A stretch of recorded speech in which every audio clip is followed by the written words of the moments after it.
இது தணிக்கை குழு நிறுத்தி வைப்பது என்பது முதல் முறை அல்ல. உன் படத்திற்கு மட்டும் நிகழ்கின்ற ஒன்றில்லை. இப்பொழுது புதிதாக வருகின்ற போது அரசியலை தொடர்புபடுத்துகிறீர்களே தவிர முதலில் வந்த வருமான வரி கணக்குகளுக்கெல்லாம் நீ எதிர்க்கட்சியாக இருப்பதனாலே நீ செய்கின்ற அயோக்கியத்தனங்களை கண்டுகொள்ளக்கூடாது என்று நீ அரசியல் பேசுவாயானால் ஏராளமான அதிகாரங்களை கையில் வைத்திருக்க இந்த அரசு நினைத்தால் நசுக்கி கொள்ளும், மூட்டை பூச்சியை நசுக்குவது போல. சவுக்கு சங்கரை விரட்டி விரட்டி அடித்தாய், உன்னுடைய அரசியலே தானே அடித்தாய். உன்னை கேவலமாக உயர்நீதிமன்றம் சொன்னதே.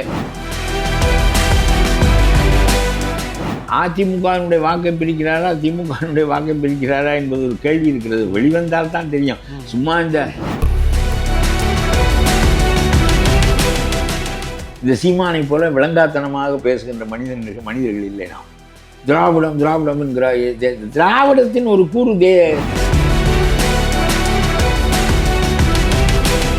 வீட்டுக்கு ஒரு காரு பைக்லாம் கொடுப்பேன், அந்த அளவுக்கு பொருளாதாரத்தை வளர்ப்பேன்னு விஜய் தான் சொன்னேன். இந்த மாதிரி அண்ணா அளந்தது 3 படி, இவர் அளந்தது 3000 படி.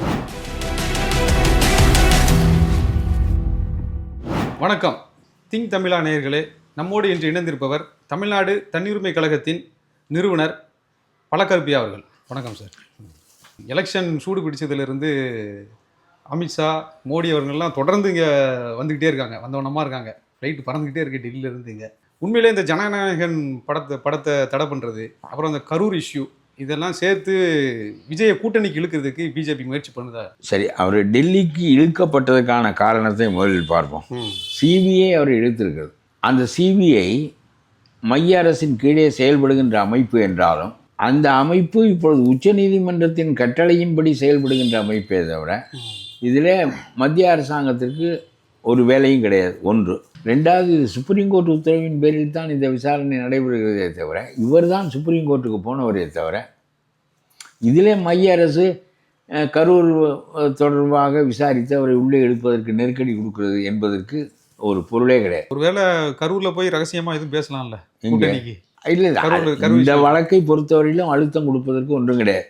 ஜனநாயகன் படத்தில் தணிக்கை குழு நிறுத்தி வைத்திருக்கிறது என்பது சில பேர் வழக்கமாக திமுகவுக்கு துந்துவி முழங்குகிறவர்கள் இதெல்லாம் பேசுகிறார்களே தவிர ஒரு தணிக்கை குழு பல படங்களை நிறுத்தியிருக்கிறது. ஒவ்வொரு படங்களுக்கு அனுமதியே கொடுக்க முடியாது என்றெல்லாம் சொல்லியிருக்கிறது. இவர் படங்களே ஒரு 10 படங்களுக்கு மேலே இந்த மாதிரி பிரச்சனைகள்லாம் இருந்திருக்கு. அப்பொழுதெல்லாம் இவர் அரசியல் இல்லை. இப்பொழுது அவரை பிஜேபிக்கு இழுப்பதற்காக இதை கொடுக்கிறார்கள் என்று சொன்னால் ஏற்கனவே பல படங்கள் நிறுத்தி வைக்கப்பட்டனவே. இதுபோல் தணிக்கை குழுவில் வெட்டப்பட வேண்டிய பகுதிகள் குறிப்பிடப்பட்டனவே. அப்பொழுதெல்லாம் அவர் அரசியலில் இருந்தார். அதனால் தணிக்கை குழு என்பது ஒரு சாதாரணமான ஒரு இடம். ஆகவே நீதிமன்றம் உனக்கு உண்மை தீர்ப்பை வழங்கக்கூடும். அதனால் ஒன்றுமில்லை. இது தணிக்கை குழு நிறுத்தி வைப்பது என்பது முதல் முறை அல்ல. உன் படத்திற்கு மட்டும் நிகழ்கின்ற ஒன்றில்லை. வருமான வரியில் இவர் தவறாக கணக்கு காட்டினார் என்று ஏற்கனவே இவர் மீது குற்றம் சாட்டப்பட்டு இந்த வழக்கு நடக்கிறது. எத்தனை கோடி ரூபாய் கட்ட வேண்டும் என்று இன்னமும் அந்த வழக்கு நடக்கிறது. அதுபோல் ரோல்ஸ் ராய்ஸ் கார் சம்பந்தமாக இவர் வெளிநாட்டிலிருந்து இறக்குமதி செய்ததற்குரிய ஆயத்த வரி கட்டவில்லை என்று ஏற்கனவே நடந்தது. இவையெல்லாம் ஒரு அரசியலுக்கு பின்னால் வருவார் என்றும் அதற்கு முன்னாலேயே நெருக்கடி கொடுத்து வைப்போம் என்றும் போடப்பட்ட வழக்குகளா? முன்னால் போட்ட வழக்குகளுக்கு என்ன காரணம்? இப்பொழுது புதிதாக வருகின்ற போது அரசியலை தொடர்புபடுத்துகிறீர்களே தவிர முதலில் வந்த வருமான வரி கணக்குகளுக்கெல்லாம் யார் பொறுப்பு? அந்தந்த எலெக்ஷன்ல ஒரே மனிதனுக்கு 2 வேறு காலகட்டங்களில் நடவடிக்கைகள் எடுக்கப்படுகின்ற போது முன்காலகட்டங்களில் எடுக்கப்பட்ட நடவடிக்கைக்கான காரணம் என்ன? நீ எதிர்க்கட்சியாக இருப்பதனாலே நீ செய்கின்ற அயோக்கியத்தனங்களை கண்டுகொள்ளக்கூடாது என்று நீ அரசியல் பேசுவாயானால் இப்பொழுது ஏதோ திடீரென்று விஜயின் மீது பரிவு கொண்டு அவருக்காக பேசுவது போல நீ பேசுவாயானால் நான் கேட்கிறேன், என்ன நியாயம்? இது இந்த தணிக்கை குழுவிலிருந்து மறுபடியும் உயர்நீதிமன்றம் அவருக்கு விடுதலை அளித்து அந்த படத்தை வெளியிடலாம் என்று சொல்லிவிட்டால் பிறகு பிஜேபி என்ன செய்யும்? இவரை எப்படி கூட்டணியில் சேர்த்துக்கொள்ளும்? இவ்வளவு அற்பமான அதிகாரத்தை செலுத்துவார்கள் அவர் மீது. கடைசி படம்னு சொல்லிட்டாரு, எலெக்ஷனுக்காக இந்த படம் வந்தால் என்ன, வராவிட்டால் என்ன, இந்த படம் வரும். அதில் ஒன்றும் பெரிய பேச்சில்லை. உயர்நீதிமன்றத்திற்கு போயிருக்கிறது. அவர்கள் இதை வெட்டி விட்டு வெளியிடு என்று சொன்னால் வெளியிட்டு விட்டு போகிறார்கள். இது ஒன்றுதான் அவரை சேர்த்துக் கொள்வதற்கான வழி என்று மைய அரசு கருதும் என்று நீங்கள் நினைப்பீர்களே. ஆனால் ஏராளமான அதிகாரங்களை கையில் வைத்திருக்கிற இந்த அரசு நினைத்தால் நசுக்கி விடும், மூட்டை பூச்சியை நசுக்குவது போல. ஆக நீ தப்பு செய்யாதவன் சொல்ல வேண்டும், என் மீது நான் அரசியல் நோக்கத்திற்காக இதை செய்கிறார்கள், நான் என்ன பிழை செய்தேன் என்று கேட்டால் அது எனக்கு புரியும். நீங்கள் எல்லாரும் தப்பு செய்கிறீர்கள், தப்பு செய்த பிறகு அது குறித்து நீங்கள் வேண்டுமென்றே போடுகிறார்கள், என்னை சேர்த்துக் கொள்வதற்காக போடுகிறார்கள். இவர் வராவிட்டால் என்ன குடிமொழி போய்விட்டது என்று கேட்கிறேன். நான் சொல்கிறேன், போடாத சாலையை போட்டதாக நீ பணம் கொடுத்திருக்கிறாய், உன் மீது வழக்கு போட்டால் சிபிஐ என் மீது பாய்கிறது என்கிறாய், அமலாக்கத்துறை என் மீது பாய்கிறது என்கிறாய். KN நேரு வீட்டில் 1800 கோடி ரூபாய்க்கு ஆவணங்களை எடுத்திருக்கிறார்கள். எடுத்ததை இனி முதல் தகவல் அறிக்கை மட்டும் பதி என்று DGPக்கு கேட்கிறார்கள். நாங்கள் வழக்கு நடத்தி கொள்கிறோம் என்று சொல்கிறார்கள். பழி வாங்குகிறது, எங்களை குறிவைத்து தாக்குகிறது என்று ஸ்டாலின் சொன்னால் அது என்ன அயோக்கியத்தனம் என்று கேட்கிறேன். சவுக்கு சங்கரை விரட்டி அடித்தாயே, உன்னுடைய அரசியலே தானே அடித்தாய், உன்னை கேவலமாக உயர்நீதிமன்றம் சொன்னதே, ஒரு மனிதனின் பின்னால் திரிகிறீர்களே என்று கேட்கவில்லையா? ஒரு மனிதன் முன்னாலையும் வைத்தாய், அவனுடைய கையை ஒடித்தாய், பல சிறைகளிலே மாற்றி வைத்து தொல்லை கொடுத்தாய். பிறகு உச்சநீதிமன்றம் போய் அவர் விடுதலை வாங்கி கொண்டு வந்தார், திரும்ப அவர் எழுதினார், திரும்ப பேசினார், ஆகவே மறுபடியும் வைத்திருக்கிறாய். உயர்நீதிமன்றம் சொன்ன வார்த்தைகள் என்ன என்றால், ஜனநாயகத்தில் மாற்று கருத்துக்களை சொல்வதும் உன்னுடைய ஊழலை மற்றவற்றை பேசுவதும் அவருக்குள்ள தனி உரிமை. இதை அவருக்கு அரசியல் சாசனம் வழங்கி இருக்கிறது. ஒரு மனிதனின் பின்னால் திரிந்து அவனை வேட்டையாடுவதற்கு அலைகிறீர்களே, இது என்ன முறை என்று கேட்டாரே. நீ ஆயுதங்களை பற்றியும் மத்திய அரசாங்கத்தை பற்றியும் பேசுவதற்கு தகுதி இருக்கிறதா என்று கேட்கிறேன் திமுகவுக்கு.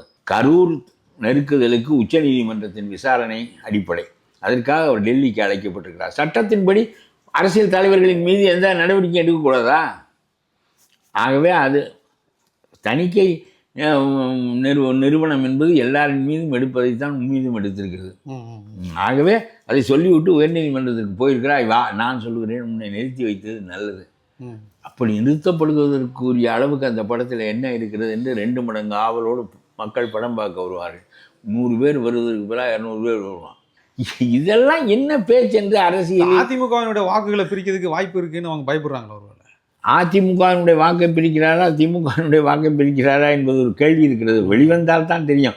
சும்மா இந்த யூடியூப்பில் பேசுவதற்கென்றே சில பேர் இருக்கிறார்கள். ஒரு நாளைக்கு அதை பேசுகிறார்கள், ஒரு நாளைக்கு இதை பிரிப்பார் என்கிறார்கள், ஏதோ ஒன்று சொல்லிக்கொண்டே இருக்கிறார்கள் அவர்கள்.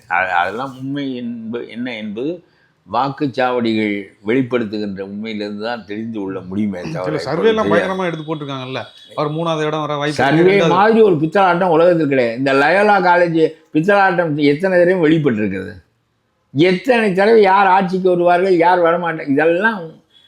அதாவது 1971 உள்துறை அமைச்சர், உள்துறை செயலாளர், அப்புறம் இவர் ஒரு பெரிய செக்ரட்டரி, சீஃப் செக்ரட்டரி, எல்லாரும் காமராஜருக்கு மாலை போட்டு விட்டார்கள், அவர் தான் வரப்போகிறாரு. கருணாநிதி பெரிய அளவுக்கு வெற்றி பெற்று விட்டார். உண்மையே மக்களுக்கு புலப்படாது, அவ்வளவு குழப்புகிறார்கள் எல்லோருமே. இதையெல்லாம் வைத்து நாம் தெரிந்து கொள்ள முடியாது இவருக்கு உண்மையிலேயே எவ்வளவு வாக்கு வங்கி இருக்கிறது என்று. இவர் என்ன அரசியல் பேசுகிறார், நாட்டினுடைய போக்கை இவர் மாற்றப் போகிறார் என்று ஒரு 40% மக்கள் வாக்களித்து ஒரு முதலமைச்சராக வரப்போகிறார். வீட்டுக்கு ஒரு காரு பைக்லாம் கொடுப்பேன், அந்த அளவுக்கு பொருளாதாரத்தை வளர்ப்பேன்னு விஜய் தான் சொல்லுங்க. இந்த மாதிரி அண்ணா அளந்தது 3 படி, இவர் அளந்தது 3000 படி. ஐயோ, இதெல்லாம் என்ன அறிவோடு பேசுகிற பேச்சாது? கார் கொடுப்பேன், வீடு கொடுப்பேன், மோட்டர் சைக்கிள் கொடுப்பேன், இதெல்லாம் இந்த மாதிரியெல்லாம் பேசுகிற மனிதர்களுக்கு வாக்களித்து விட்டு என்ன செய்வது? இது நடக்கக்கூடிய காரியம். முன்னாடி மிக்சி கொடுப்போம், டிவி கொடுப்போம்னு சொல்லியிருந்தாங்கல்ல, அப்போ இவரும் அதனால சொல்கிறாரு, ஹெலிகாப்டர் கொடுப்பேன்னு சேர்த்து சொல்லுங்கிறேன். இதுதான் சொந்த விமானம் வைத்திருக்கிறாயே கொடு. அதாவது உங்களுடைய வசதிகள், உங்களுக்கு அடிமட்ட மக்களுடைய வாழ்க்கை முறையே தெரியாது. நீங்கள் தனி விமானத்தில் போகிறீர்கள், உங்களை சுற்றி உங்களுக்கு ஒய்பிரிவு பாதுகாப்பு வேறு, அப்புறம் நீ வைத்திருக்கிற மெய்காப்பாளர்கள் வேறு. உங்களுடைய அரசியல் என்ன என்று கேட்கிறேன். கார் கொடுக்குறேன், ஹெலிகாப்டர் கொடுக்குறேன் என்று நீ பேசுவதில் என்ன பொருள் இருக்கிறது என்று கேட்கிறேன். ஆக அதுக்கேற்ற மாதிரி பொருளாதாரத்தை வளர்ப்பேன். நீ எப்படி வளர்ப்ப? அமெரிக்காவிலேயே கார் கொடுக்குற அளவுக்கு இல்லையே, இங்கே எப்படி வளர்ப்பாய்? ஒவ்வொரு மனிதனுக்கும் கார் கொடுக்குற அளவுக்கு அமெரிக்காவில் இருக்கிறதா? அங்கேயே இல்லையே, நீ எப்படி கொடுப்பாய் இங்கே? அது தமிழ்நாட்டினுடைய பொருளாதாரத்தை வைத்து கொண்டு எப்படி கொடுப்பாய்? தமிழ்நாட்டிலே 5.5 கோடி மக்கள் வாக்காளர்கள் இருக்கிறார்கள். என்ன ஒவ்வொரு வண்டி கொடுப்பது என்று சொன்னால் எப்படி செய்வாயா? அறிவுகட்டத்தனமான கேள்விகளுக்கெல்லாம் பதில் சொல்லுமாறு நீங்கள் சொல்லுகின்ற போது ஏற்படுகின்ற எரிச்சல் இருக்கிறது, அதான் நான் தாங்க முடியவில்லை. இந்தியை எதிர்க்கிறதுல இன்னும் முழுமையாக நிற்கிறோம். உதயநிதி வரைக்குமே நாங்கள் முழுமையாக சனாதனத்தை இந்தியை எதிர்ப்பதில் மும்மொழி கொள்கையில் முழுமையாக நிற்கிறோம். அந்த அந்த கிரெடிட்டை திமுக தான் எடுத்துக்கிடுது அப்படின்னு அவங்க முன்வைக்கிறாங்க. இன்னைக்கு வந்திருக்கிற பராசக்தி முதல் உண்மையிலே இந்தி எதிர்ப்புல திமுகவினுடைய பங்கு என்ன? அது திமுகவினுடைய பங்கு மிகுதிதான், நான் இல்லை என்று சொல்லவில்லை. அது அண்ணா காலத்திலிருந்து பெரியார் காலத்திலிருந்து 1937 தொடங்கிவிட்டது. 37 ராஜாஜி இந்தியை கொண்டு வந்தார். அப்பொழுதே எதிர்க்க தலைப்பட்டு விட்டார்கள். ஆகவே திராவிட இயக்கத்தின் பங்கு கூடுதலானது. அதில் எம்ஜிஆருக்கு பங்கு இல்லையா, அதிமுக காரர்களுக்கு பங்கு இல்லையா? அங்கிருந்த முக்கால்வாசி பேர் தான் எம்ஜிஆரோடு இங்கே வந்தார்கள், காளிமுத்துவிலிருந்து அத்தனை பேரும். ஆகவே அது ஒரு திராவிட இயக்கத்தின் மொத்த இயக்கம்தான். கொண்டாடுறாங்க. ஐயோ, நான் திராவிட இயக்கத்தின் மொத்த இயக்கம்தான். ஆனால் அந்த கருத்தை ராஜாஜி கொண்டார் பிற்காலத்தில், இன்னும் வலிமையாக கொண்டாடுவார். நானெல்லாம் இந்திய எதிர்ப்பாளன் தான். நான் கேட்கிறேன், நீ ஒரு பெரிய யோக்கியனாக இருந்தால் 10-12 ஆண்டு காலம் நீ மத்திய அரசாங்கத்தில் பங்கு வைத்தாயே, இதற்கு பராசக்தி படம் நீ எடுக்கிறாய். இந்த இவரை வச்சு இந்திய எதிர்ப்புக்காக 15 ஆண்டு காலம் நீ மத்திய அரசாங்கத்தில் இருந்தாயே, இந்தியாவின் தேசிய மொழியாக இந்தி இருக்க தேவையில்லை, இருந்தால் உன்னோட கூட்டணி இருக்க மாட்டோம் என்று சொன்னாயே. இந்தி தேசிய மொழியாக எவ்வளவு காலத்துக்கு நாங்கள் போராடி கொண்டே இருப்பது, எவ்வளவு காலத்துக்கு சரி சென்று கொண்டே இருப்பது? இப்பொழுது நம்முடைய கூட்டணி ஆட்சி நடக்கிறது, இந்தி தேசிய மொழி இல்லை என்று அறிவி என்று எப்பொழுதாக கேட்டிருக்கிறாயா? ராகுலிடம், மன்மோகன் சிங்கிடம், அதற்கு முன்னால் இந்திரா காந்தியிடம், யாரிடமாவது நீ கேட்டிருக்கிறாயா? நீ தான் நீட்டை கொண்டு வந்தாய். இப்பொழுது நீட்டினால் அனிதா செத்து விட்டாளே என்று சொல்லி அவள் வீட்டில் இப்போ கொண்டு அழுகிறாய். அவள் செத்ததுக்கு நீ தானே காரணம் என்று நான் சொல்கிறேன். காந்தி செல்வன் என்கின்ற திமுக மந்திரி அந்த நீட்டை கொண்டு வந்திருக்காவிட்டால் நீட்டு வந்திருக்காது. இந்திய எதிர்ப்பு பராசக்தி படம் எடுத்தால் அது தோற்று விட்டது. என்ன காரணம்? படம் தோற்று விட்டது.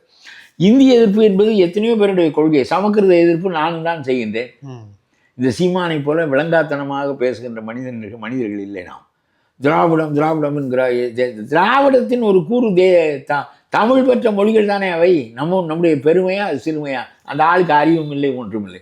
இதை விளங்காமல் ஒரு 100 பேரை வைத்து கொண்டு பேசுகிறார். கைதட்டுவதற்கு சொல்லிக் கொடுத்துருப்பார், கைதட்டுகிறார். தமிழ் பெற்ற பிள்ளைகள் அவை.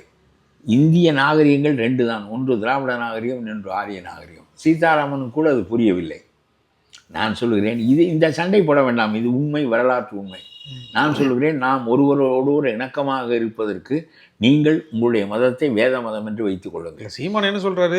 திராவிட அரசியலை தமிழர்கள் மட்டும் ஏன் பேசணும்ன்ற? திராவிட அரசியலை தமிழர்கள் பேசாமல் நீ பெற்ற பிள்ளை, உன்னுடைய பிள்ளை உன்னை ஏற்றுக்கொண்டாலும் ஏற்றுக்கொள்ளாவிட்டால் நான் முட்டாளாக இருக்கிறான்.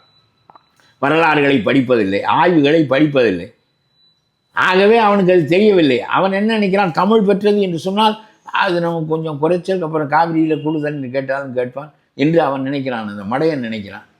அதனாலே அது எங்கிருந்து வந்தது? உலகத்தில் இருக்கிற ஆராய்ச்சியாளர்கள்லாம் சொல்லுகிறான். என்ன இது?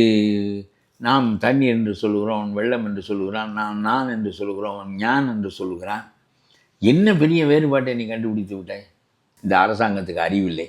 நீ இந்து மதம் என்று உன்னுடைய அறநிலையத்துறைக்கு பேர் வைத்திருக்கிறாய், இந்துத்துவாயை எதிர்க்கிறேன் என்று சொல்லுகிறாய். இதை கேட்பதற்கு இந்த தொல்காப்பியனுக்கு துப்பில்லையே, தொல் திருமாவளவனுக்கு கேள். எதற்காக நான் இந்து சமய அறநிலையத்துறை என்று வைத்திருக்க வேண்டும் என்று கேட்க மாட்டாய். அது நீதி கட்சி காலத்தில் அந்த முட்டாள்களுக்கு அன்றைக்கு தமிழ் உணர்வும் கிடையாது, இன உணர்வும் கிடையாது. அன்றைக்கு அவர்களுக்கு தெரிந்தது இந்த சமூக ஒதுக்கீடு மட்டும்தான், சமூக நீதி கொள்கை. அது ஒரு கொள்கை, அதை அவர்கள் ஏற்படுத்தினார்கள்.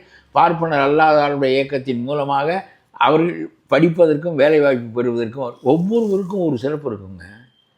ஆனால் திருடனாக இருந்தால் அந்த சிறப்பை சொல்லி இந்த திருடுவதற்கான வாய்ப்பை பெறக்கூடாது என்பதுதான் என்னுடைய கேள்வி, என்னுடைய கருத்து.